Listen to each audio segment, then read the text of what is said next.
राधे राधे दोस्तों, ओम नमः शिवाय।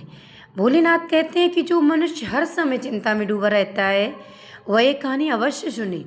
एक बार एक भक्त रोज शिवलिंग के सामने बैठकर रोता था। उसके चेहरे पर थकान थी, आंखों में डर रहता था और मन में हजारों सवाल रहते थे।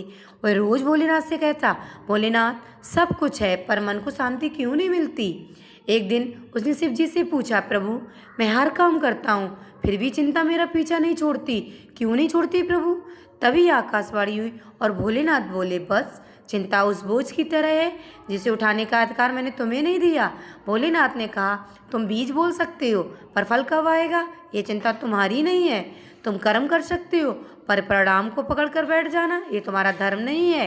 फिर भोलेनाथ ने एक उदाहरण दिया, जिस दिन तुम नदी में नाव चलाते हो क्या तुम हर लहर से लड़ते हो? नहीं, तुम तो सिर्फ पतवार संभालते हो।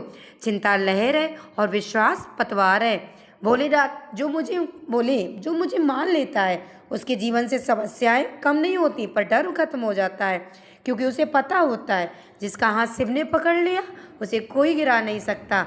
अंत में भोलेनाथ ने कहा, चिंता छोड़ो, मुझ पर छोड़ो, तुम बस सच्चे मन से चलो, मैं तुम्हें वहाँ पहुँचा दूंगा जहाँ तुम्हें होना चाहिए। अगर आज भी मन भारी है तो समझ लेना भोलेनाथ जी ने तुम्हें याद किया है।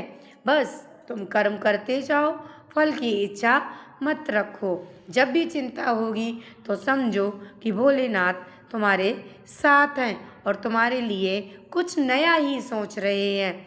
तो हमें कभी भी चिंता नहीं करनी चाहिए और ना ही कभी भोलेनाथ पर विश्वास खोना चाहिए, क्योंकि अगर हमारा विश्वास सही है तो भोलेनाथ की कृपा हम पर अवश्य होगी, क्योंकि जहाँ पर विश्वास होगा भोलेनाथ वहाँ हमारा साथ अवश्य देंगे। बोलो ओम नमः शिवाय, शिव शिवाय नमस्तुभ्यम।